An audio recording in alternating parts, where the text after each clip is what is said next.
Biblično vodilo je iz knjige preroka Izaije, 42. poglavje od 3. do 4. vrstice, ki pravi takole. Nalomljenega trsa ne bo zlomil in tlečega stenja ne ugasil. Zvesto bo delil pravico, ne bo opešal in ne klonil, dokler ne vzpostavi pravice na zemlji. V Psalmu 34 od 15. do 22. vrstice pa beremo: Ogibaj se hudega in delaj dobro, išči miru in poganjaj se zanj. Oči Gospodove pazijo na pravične in njegova ušesa na njihovo upitje. Obraz Gospodov je proti njim, ki delajo hudo, da zbriše zemlje njihov spomin. Ko pravični upijejo, jih Gospod uslišuje in jih rešuje iz vseh njihovih stisk. Blizu je Gospod njim, ki so potrtega srca in v duhu skrušenim pomaga. Mnogo nadlog zadeva pravičnega, a iz vseh ga rešuje Gospod. Varuje vse njegove kosti, niti ena izmed njih se ne bo strla. Hudobneža pa žene hudobija v smrti in kateri sovražijo pravičnega, bodo kaznovani.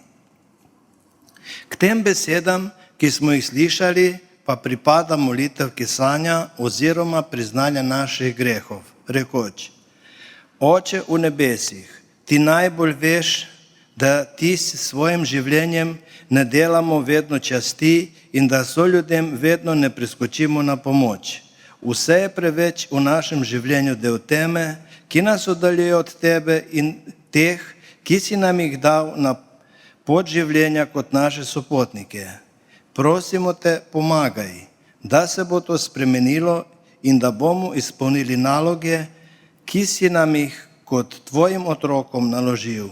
Gospod, prosimo te, usmili se nas. Amen.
Današnje berilo je iz Janezovega evangelija od 1. do 11. vrstice.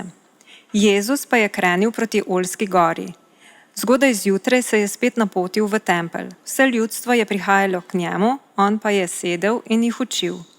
Pismouki in farizeji so tedaj pripeljali ženo, ki so jo zalotili pri prešuštvovanju.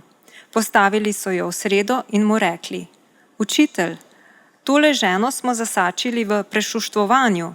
Mojzes nam je v postavi ukazal take kamnati. Kaj pa ti praviš? To so govorili, ker so ga preizkušali, da bi ga mogli tožiti. Jezus se je sklonil in s prstom pisal po tleh. Ko pa so ga kar naprej spraševali, se je vzravnal in jim rekel: Kdor izmed vas je brez greha, naj prvi vrže kamen vanjo. Nato se je spet sklonil in pisal po tleh. Ko so to slišali, so drug za drugim odhajali od najstarejših dalje. In ostal je sam in žena v sredi. Jezus se je vzravnal in ji rekel: Kje so žena? Te ni nihče obsodil? Rekla je: Nihče, Gospod. In Jezus ji je dejal: Tudi jaz te ne obsojam. Pojdi in odslej ne greši več. Pri prebiranju tega odlomka mi je na misel prišel slovenski pregovor: Pometaj najprej pred svojim pragom. Kaj to pomeni? Ljudje smo radi pametni. Radi delimo nasvete drugim ali jih prijazno opomnimo, če delajo kaj narobe. Pri tem seveda mislimo, da drugim delamo uslugo in le kako dobri smo, ker smo jim lahko pri tem pomagali. Pregovor pa nas opozarja, da bi se morali najprej ukvarjati s svojimi lastnimi napakami, težavami in odgovornostmi, preden začnemo kritizirati ali obsojati druge. Zakaj ljudje tako radi kritiziramo?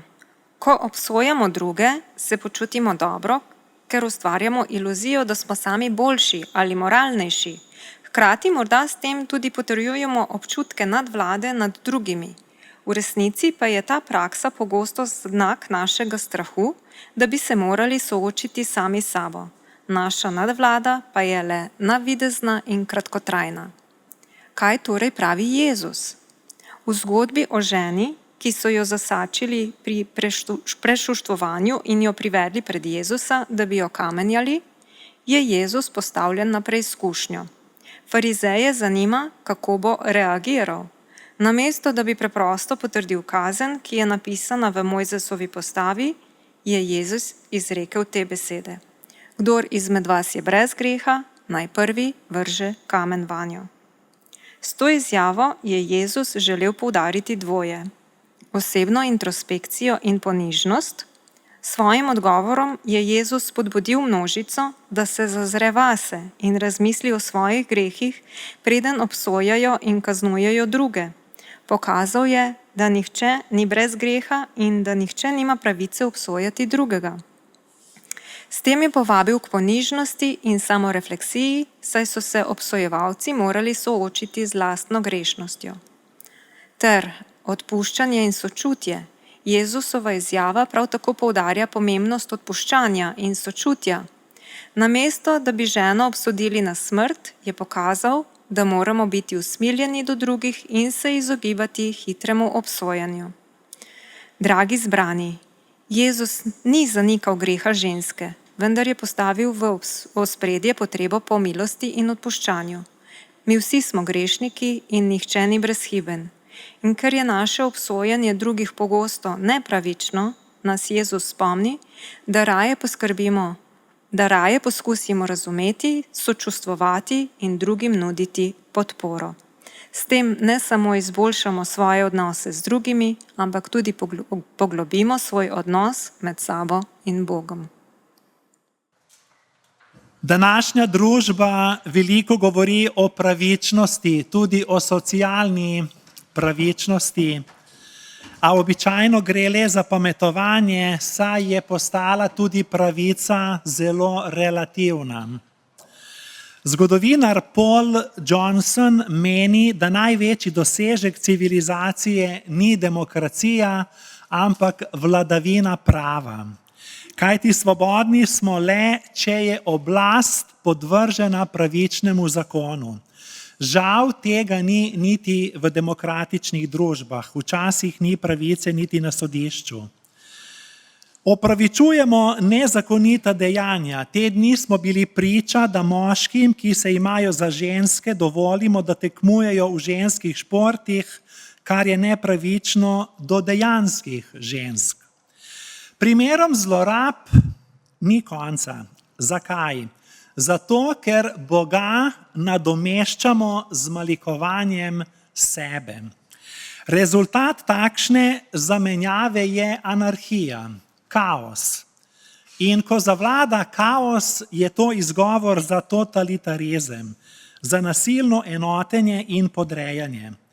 Kako je s tem pri Bogu? Tako je v svetu, vendar kako je s tem pri Bogu? Pravičnost je bistvo Boga, je njegova narava, je to, kar edini pravi Bog je. Bog ne poseduje pravičnosti, on pravičnost je. Pravičnost ni del njegove narave, ker Boga ne moremo razkosati na dele, pa ga potem sestaviti skupaj. Pravičnost je način njegove svetosti. Zato je samo Božja pravica, Božja pravičnost drugačna od naše pravice, naše pravičnosti.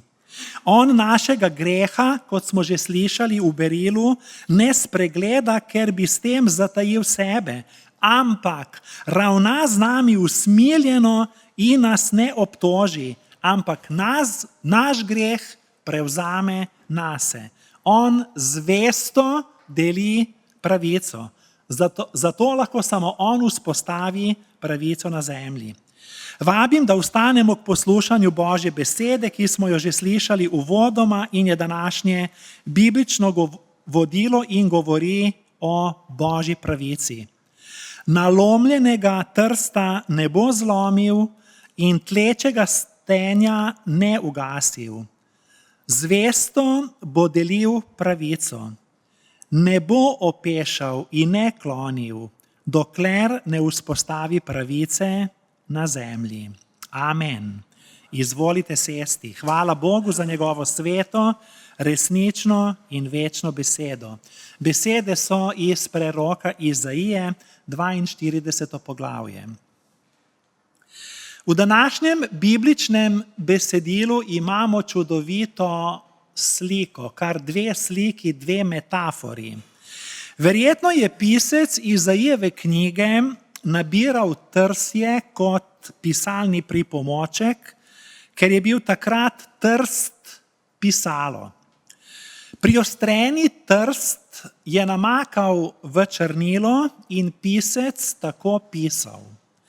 Čez čas se je konica trsta uničila ali pa se je trst, torej to pisalo, v njegovi roki nalomilo in je moral trst nadomestiti z novim trstom. Morda je pisec Izaijeve knjige tako dobil navdih med tem, ko je to opazoval, pri pisanju navdih o Mesiji, ki nalomljenega trsta, kot smo prebrali, ne zlomi. Ker je pisal ob oljenki, katere stenj je le še tlev, je besedno sliko dopolnil rekoč, da Mesija tudi tlečega stenja ne ugasne. In tako imamo dve čudoviti prispodobi. 700 let kasneje je evangelist Matej izpolnitev te prerokbe prepoznal v Jezusu Kristusu. In tako imamo portret Mesije zelo jasen. Kristus nima nič skupnega z demagogijo, s populizmom svetovnih osvajalcev. Način Božjega delovanja je drugačen, brez prisile. Ni hrup, ampak tišina. Ni napenjanje mišic, ampak nežnost. Tišine in nežnosti ne smemo povezovati s šibkostjo, ampak z usmiljenjem. Predhodna vrstica pravi, da Mesija ne bo vpil, ne bo povzdigoval svojega glasu in njegovega glasu ne bo slišati po ulicah. Pa poglejmo spet v svetovno zgodovino. Nacističnega firerja Hitlerja se je oprijel vzdevek kričač. Kričal je tudi po radiju. Tudi komunistični firerji so kričali, prav tako svetovni populisti, ker je populizem pač popularen za naivne množice. Vsi obljubljajo rajsko pravico na zemlji. Obljubljajo, da nalomljenega trsta ne bodo zlomili in da tlečega stenja ne bodo ugasili. Vendar potem ugotovimo, da so to prazne obljube, parole. Mesija, Kristus pa ravna drugače. Zato sem ponosen, da sem vernik, da sem kristijan, da sem vernik krščanske cerkve. Mesija je edini vzornik prave politike, kajti sama beseda politika v grščini izvorno pomeni skrb za druge. In Kristus skrbi za druge z besedami in z dejanji. Pisec je napovedal, da bo Mesija nastopil v tišini, zato ga niso prepoznali. Danski krščanski filozof in protestantski teolog Kierkegaard je rekel: če bi bil zdravnik in bi mi bilo dovoljeno predpisati samo eno zdravilo za vse bolezni sodobnega sveta, bi predpisal tišino. Tišino. Kako lahko slišimo Božjo tišino sredi hrupnega sveta? Lahko, zdaj poslušamo Božjo tišino, ki govori.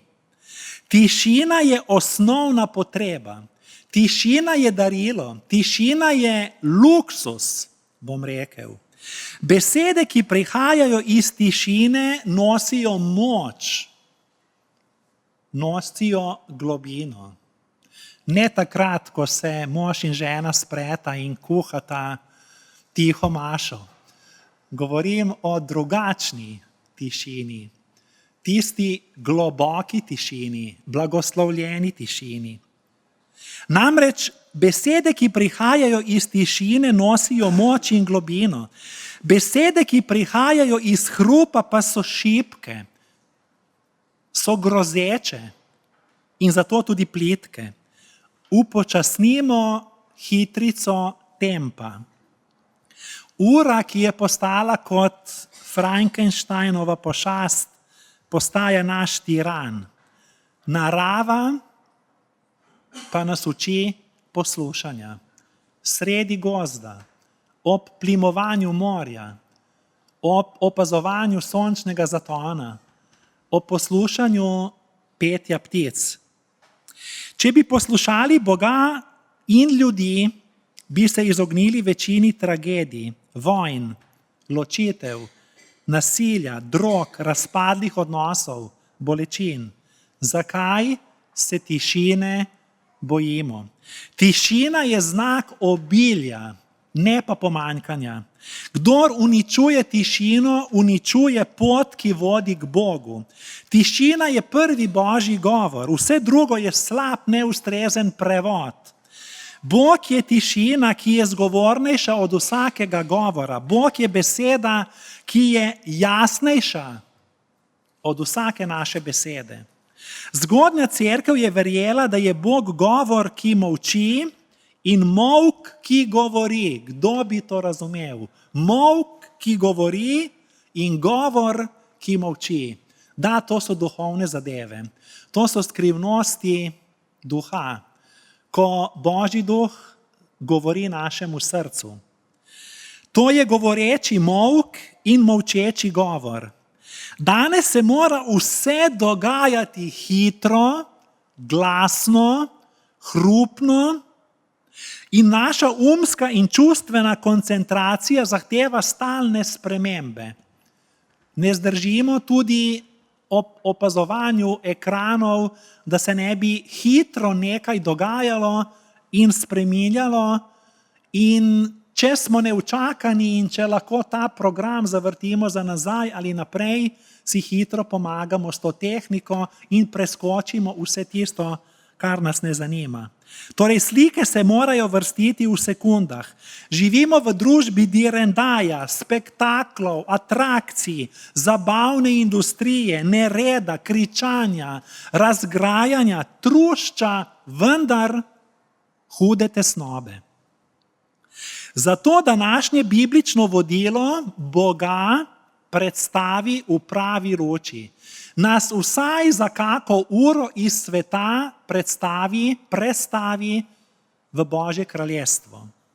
Danes govorimo o protestnem ateizmu.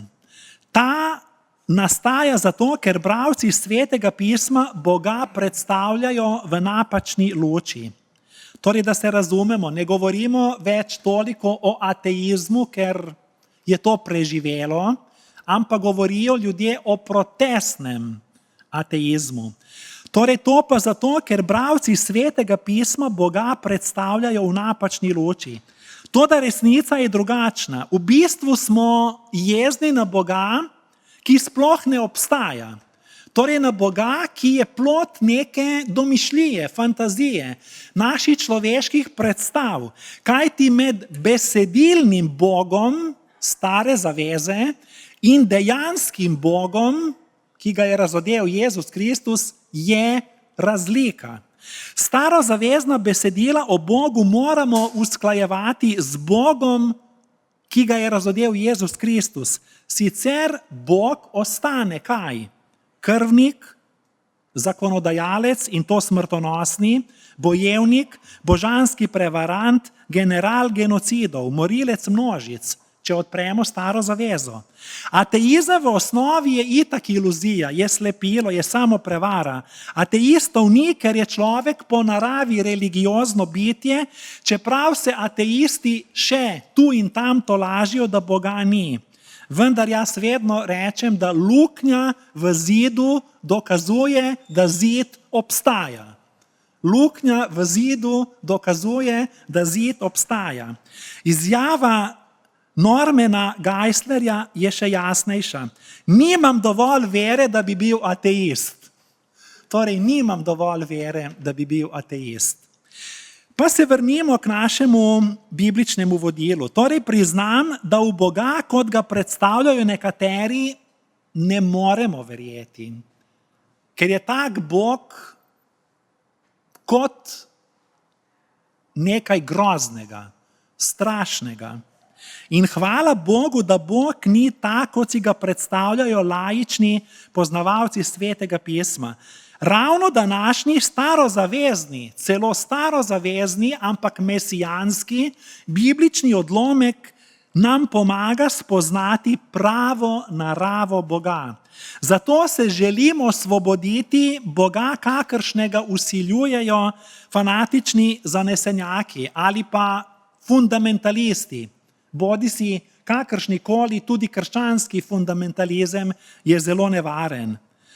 Tak Bog je Bog verskih konceptov, neke domišljije, nekih predsotkov. Tak Bog je trivialen, torej obrabljen, vsebinsko prazen. Tak Bog je pravzaprav naš malik, mi smo ga ustvarili in je to malikovanje, naša podoba o Bogu. Vendar Bog, ki ga je razodel Jezus Kristus in o katerem beremo v Evangeliju, je povsem nekaj drugega. Tak Bog ne vzbuja strahu in ne krati svobode.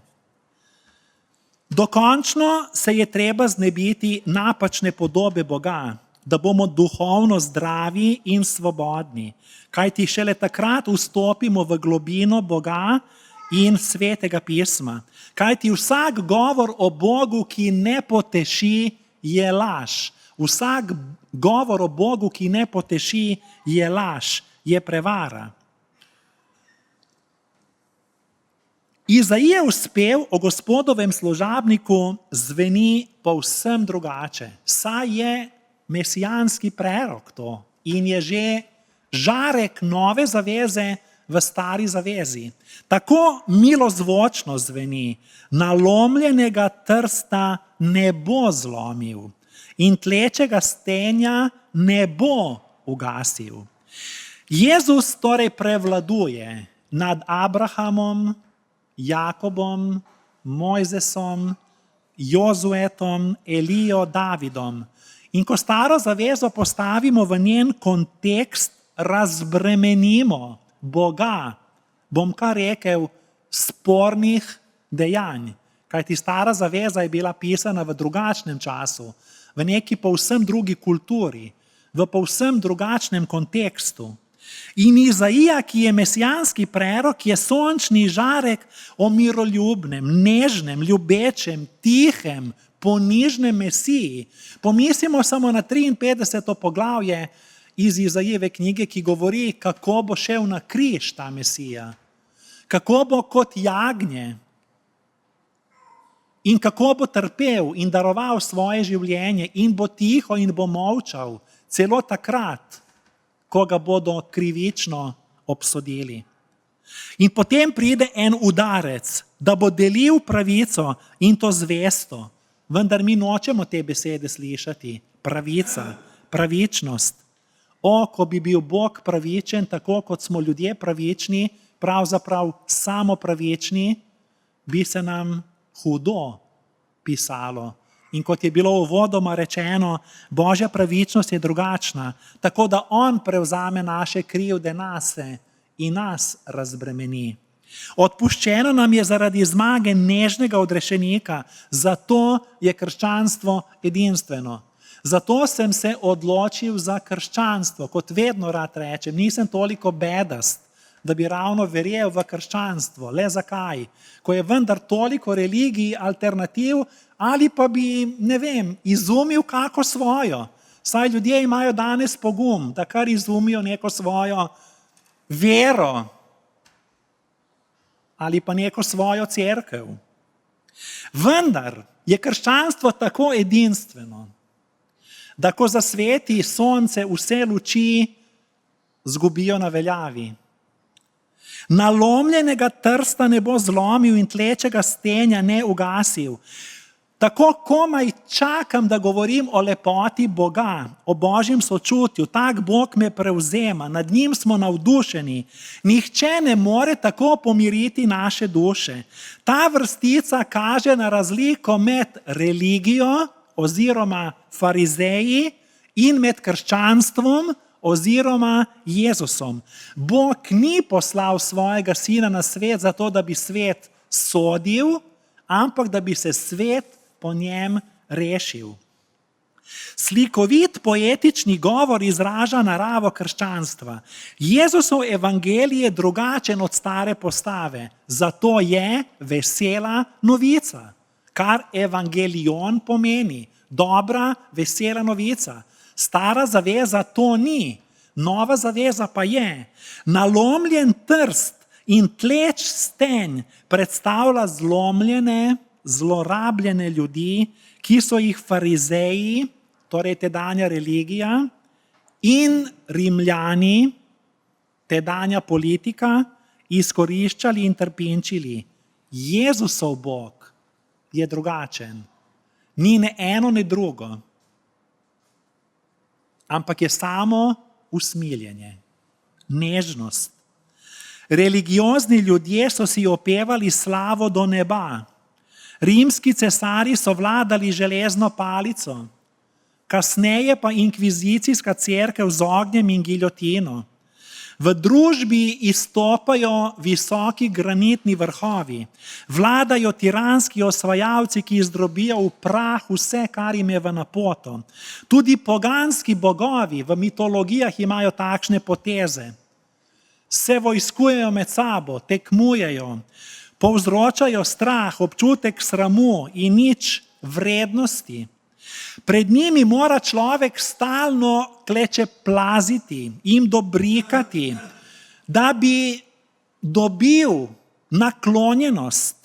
Kako drugačne so nežne in mile besede Boga. Nalomljenega trsta ne bo zlomil in tlečega stenja ne ugasil. Bog s takšnimi lastnostmi nima dobre prihodnosti v takšnem svetu, kakršnem živimo danes, ker je povsem drugačen, ker ta svet pohodi, tleči stenj, namesto da bi ga oživel še enkrat, dihnil vanj in zlomi nalomljen trst. In ta svet pri tem celo uživa. Bog za sabo ne pušča žrtev, trpinov, ranjencev, trupel, razdejanj, razbitih skupnosti. Nismo vajeni take oskrbe, nismo vajeni take naklonjenosti. Skoraj si težko predstavljamo, da je možno, da tak Bog obstaja, da je nekomu mar za nas. Piščeva izjava ima dve slikoviti prispodobi, vzeti iz rastlinskega sveta. Trst iz doline reke Jordan in lan, ki je bil v vsakem gospodinjstvu, ker so iz njega izdelovali stenj za oljenke, za svetilke. Evangelist Matej je izjavo preroka Izaije ponovil in jo povezal z Jezusom in ga predstavil seveda Jezusa kot Mesijo. Bog, kot sem rekel, za sabo ne pušča žrtev. On ne vodi na morišče, on vodi na gostijo. Nikoli ne razdvaja, ne ločuje, vedno povezuje v edinosti duha ljubezni.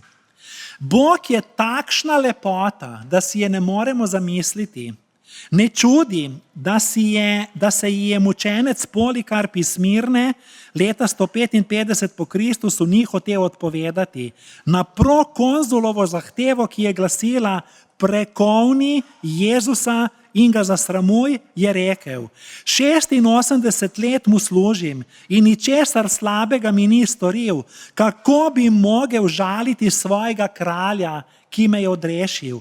Prokonzul ga je dal po teh besedah zažgati na grmadi. Knez Miškin se v romanu Dostojevskega, torej v romanu z naslovom Idiot, sprašuje, kaj bo odrešilo svet. Po njegovem ga bo odrešila lepota. In ta lepota je evangelij. Lepše lepote ni. In seveda Dostojevski, ki je bil globok vernik, ne samo mislec in pisec, se je tega zavedal. Kot tudi spreobrnjeni Avguštin, ki je zapisal: pozno sem te vzljubil, lepota, večno davna, večno nova, pozno sem te vzljubil, vabil si in klical in prebil si mojo gluhoto. Torej odprimo duhovna ušesa. Naj Bog prebije gluhoto in naj odpre naše oči, da bomo videli to Božjo lepoto. Ne bom zlomil, ne bom ugasil. Kakšna Božja obljuba, kakšna tolažba za utrujeno, ustrahovano, ranjeno srce nas v 3. tisočletju. Bog sporoča, da bi me lahko zlomil in pihnil v moj tleči stenj, saj ima vso pravico, a tega ne stori. Zanj nisem škartirana roba, nisem izmeček, ki bi ga zavrgel, ali pa bi se me Bog naveličal kot kake igrače in bi rekel: zdaj pa te več ne potrebujem. Svoj cilj sem dosegel in zdaj si mi odveč. Ljudje pravijo, da Bog zavrže. Večkrat sem slišal, je kdo, ki je rekel: Bog ga je zavrgel. Ne verjemite, to je laž. Bog ni tak. Bog zagotavlja: nalomljenega trsta ne bom zlomil in tlečega stenja ne bom ugasil. Torej, kdo ima prav? Ljudje ali Bog? Ali ste videli nalomljeni trst? Ali obstaja prizor, ki bi lahko bolje uprizoril bolečino zlomljenega srca pod težo stiske, strahu, nadloge, bolečine, krivice? Vsi se lahko poistovetimo z nalomljenim trstom. Koliko nekoč srečnih družin je zlomljenih? Koliko lepih mest in vasi je zrušenih?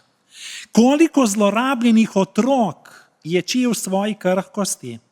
Koliko kristijanov nas je zlomljenih, ker nas preganjajo sokristijani? Ne dovolimo, da nas kdo pod krinko ali celo v imenu Boga ožigosa, zlorabi, zlomi. Kajti imamo zagotovilo, današnje biblično vodilo iz knjige preroka Izaije pravi, da Bog zlomljenega trsta ne zlomi in tlečega stenja ne ugasne. Zato sem najraje pacient njegove klinike. Zaradi nas je sam postal zlomljen trst na Golgotskem križu. Kakšna povezava Svetega pisma.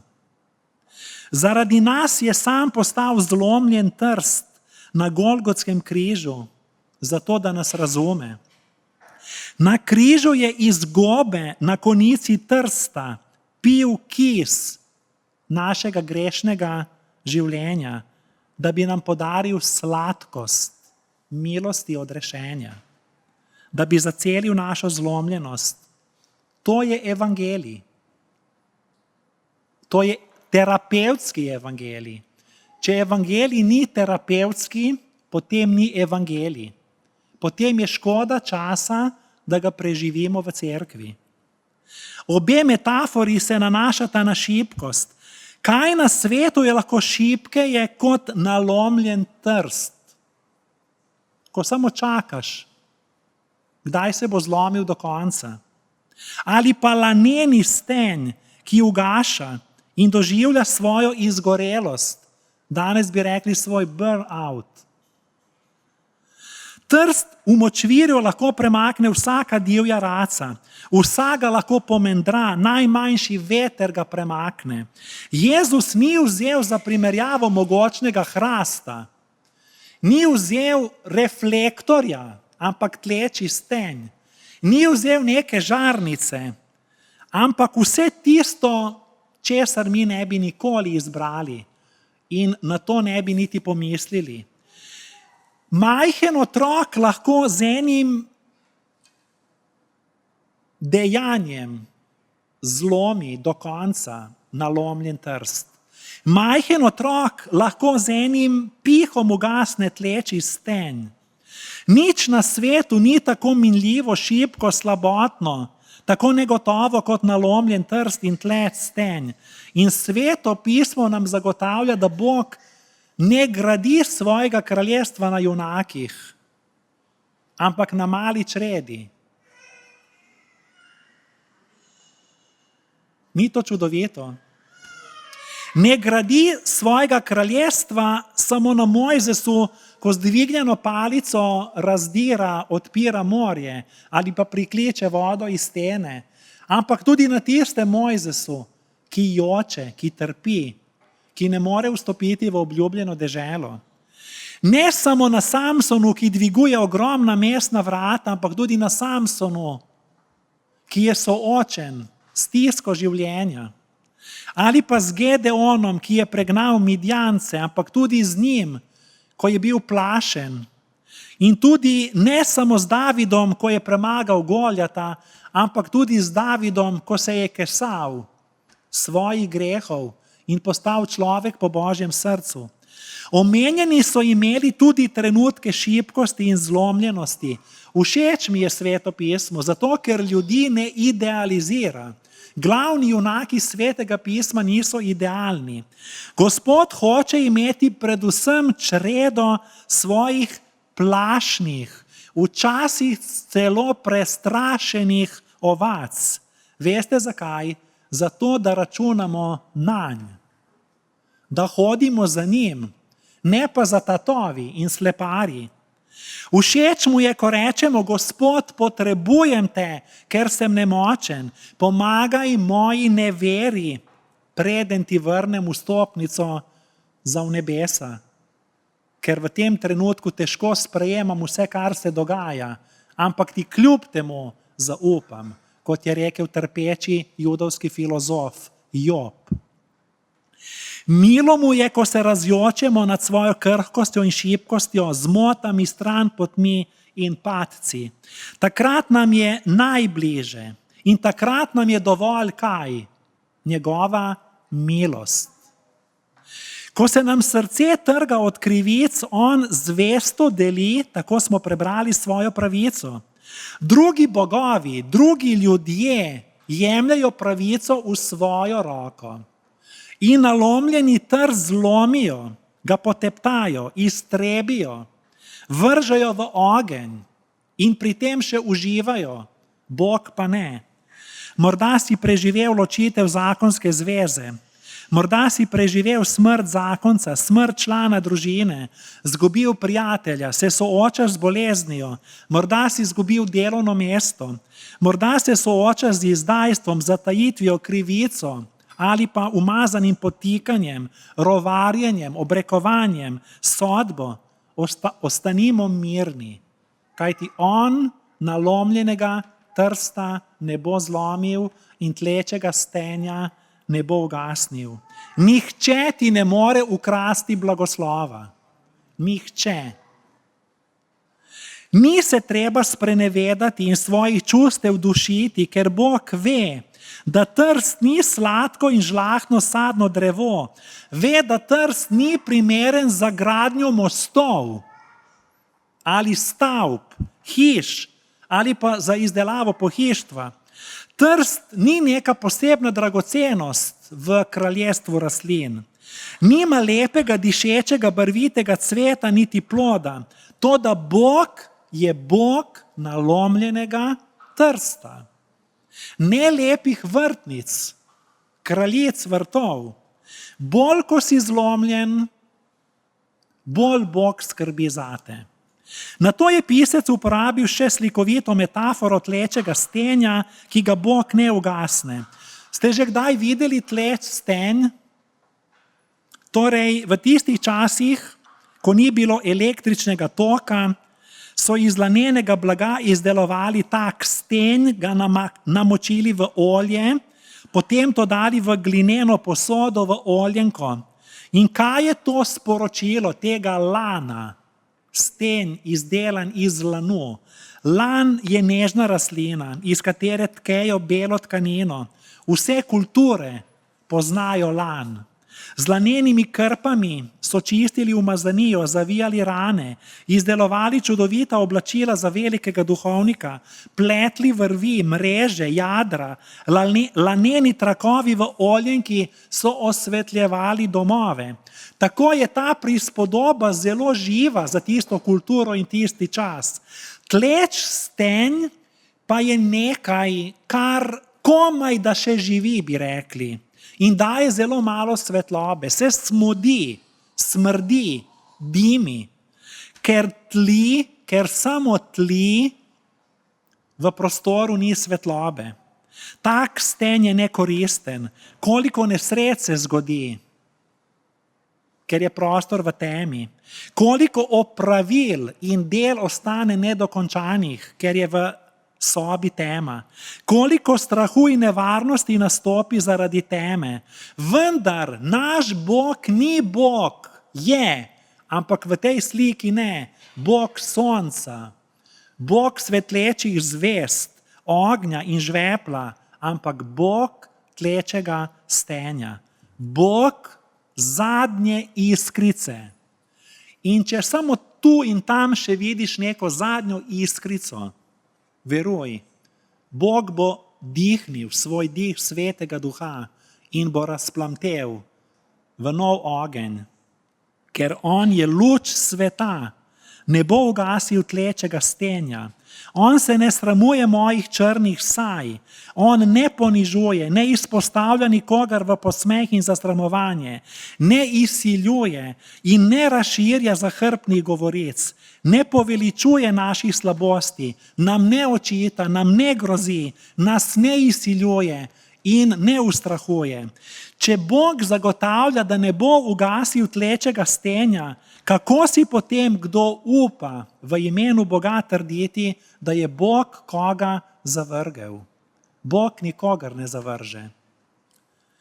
Bog je Bog tlečega stenja. Noče nas nadomestiti z močno električno žarnico, ki privablja navdušence. On ne osvetljuje z reflektorjem. Kdaj pogledamo na kakšnem filmu, kako potekajo zasliševanja? Ko usmerijo v človeka reflektor. Kako težko je to? Bog tega ne dela. Bog dela drugače. Kaj naredi? On raje nalije v oljenko mojega glinenega, krhkega, zemeljskega življenja novo olje. Novo olje. In spet da možnost, da ta stenj, tleč stenj zažari. On ni Bog zavoženih propadih situacij.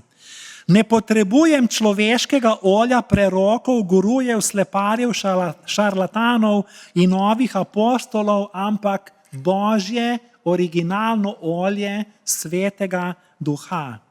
Kot smo slišali, zasačena žena v prešuštvu dobila je odrešenje. Samarjanka, neutolažljiva iskalka ljubezni, Nikodem, sprašujoč se teolog in duhovnik, radovedni goljufivi Zahej, žalostna vdova iz Naima, impulzivni, zaletavi, vročekrvni Peter, sestri Marija in Marta ob smrti njunega brata Lazarja, jokajoča Marija Magdalena o praznem grobu. Vsi oni in mi, jaz in ti, vsi smo del iste zgodbe. In končujem.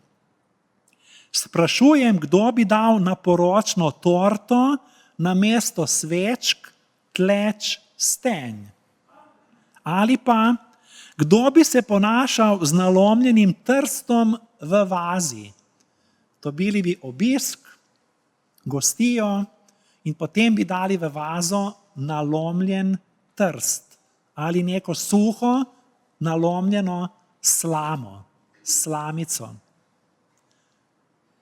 Kakšno sliko je dal Izaija? In jaz verjamem v Božjo nežnost in lepoto, v njegovo obzirnost. Ne najdem besed hvaležnosti, da bi opisal Božjo potrpežljivost z mano. Pred njegovo zavzetostjo nemim. Bog ima rešitev. Samo on jo ima in on privede sodbo do zmage, pravi prerok Izaija. To ne pomeni, da ne bomo imeli težav v življenju, ampak pomeni, da je Bog vedno z nami. Znani evangelist David Wilkerson je opozoril na reklamo mega cerkve, torej velike cerkve v New Yorku, ker so v časopisu, poštnih nabiralnikih in jumbo plakatih objavili: tukaj smo, da vas osrečimo. Tukaj smo zato, da vas osrečimo. Evangelist Wilkerson je rekel, da gre za lažno upanje, ki daje začasno olajšanje, nato pa sledi veliko razočaranje. Torej, tukaj nismo zato, da osrečujemo. Tukaj smo zato, da govorimo o Bogu, ki odrešuje. O Božji nežnosti, o Božji lepoti, o Božjem usmiljenju. In zakaj verujem v krščanstvo? Zato, ker je Jezusova grobnica prazna. On je umrl, vendar živi. Zato vabim k molitvi. Ljubeči Bog Oče, ne vem, zakaj si med preizkušnjo včasih tiho. Vem, da si bil tudi sam tiho, ko so ti pred križanjem krivično sodili. Nisi spregovoril in nisi poklical bataljona svojih angelov, da bi te obranili. Pomagaj nam, da bi dojeli, da si nam takrat, ko te ne slišimo, najbližje. Da si takrat z nami najbolj osebno, tesno in zaupno. Nebeški Oče, hvala, da si poslal Gospoda Jezusa Kristusa, milosljivega in nežnega odrešenika, da prinese pravico in sodi pravično. Hvala, ker on nalomljenega trsta ne zlomi in tlečega stenja ne ugasne, ampak strto srce ozdravlja in tolaži, ter daje dovolj moči, da potujemo skozi življenje. Molimo v Jezusovem imenu. Amen. Amen. Najlepši način, da sklenemo poletje, je v dobri družbi med prijatelji. Zato vas v Evangeličanski cerkvi Novo mesto vabimo na družabno-rekreacijski dogodek. V objemu Gorjancev. V soboto 31. avgusta se dobimo ob 9. uri na parkirišču Kartuzije Pleterje, odkoder se bomo podali na Javorovico. Pohodnike bo vodila Tabita Jovanovič. Poskrbite za primerno obutev, pohodne palice, vodo, repilant proti klopom in komarjem ter drugo pohodniško opremo. Vzpon bo trajal približno 2 uri. Ostali se boste na Javorovico odpravili z avtom. Vsi pa bodite opremljeni z dobro voljo. Dobili se bomo pri lovskem domu. Ob 12. bo skupno kosilo. Poleg dišečih dobrot iz žara bo na voljo tudi osvežilna zelenjava in druge dobrote. Po kosilu bo družaben program z animacijami, igrami, pogovorom in druženjem. Po žrebanju kupončkov in razdelitvi darilc pa bo sledila še duhovna misel. V objemu Gorjancev bo tako ostal prijeten trajen spomin vsem, ki se boste tega dogodka udeležili. Prijavnina znaša 12 evrov, za otroke do 12. leta pa je brezplačno. V prijavnino je všteta hrana in pijača. Prijave zbirata do 25. avgusta Rebeka in Danilo Jovanovič na telefonskih številkah 070 659 114 in 040 822 312, po elektronski pošti eco.nm@siol.net ali osebno. V objemu Gorjancev 31. avgust 2024. Vabljeni!